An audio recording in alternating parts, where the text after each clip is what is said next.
ఒక Bujjamma Shankarpally railway track మీద car drive చేసింది. ఈరోజు ఉదయం జరిగింది ఇది. రైల్వే పోలీసులు చుట్టుపక్కల ఉన్న వాళ్ళు ఎంత ఆపినా ఆపలేదు. కొంతమంది రాళ్ళు తీసుకొని గ్లాస్ పగలగొడితే అప్పుడు కారు ఆపింది.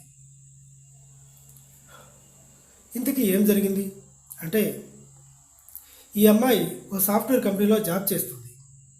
ఆ జాబు గత 2 నెలల క్రితము పోయింది.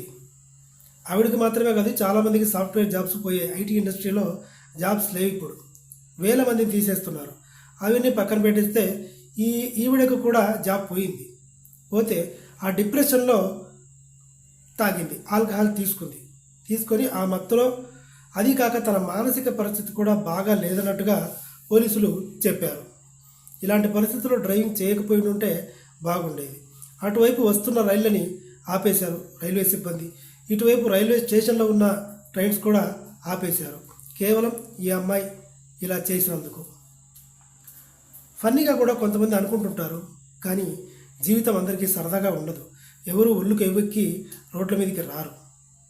ఏమో ఎన్ని బాధలు పడిందో ఆ అమ్మాయి, ఎంత నరకం అనుభవించిందో మనకెలా తెలుసు? జాబ్ పోయింది, నలుగురు 4 రకాల మాటలు అని ఉండొచ్చు, దానివల్ల డిప్రెషన్లోకి వెళ్ళి ఉండొచ్చు. ఇది జరిగింది.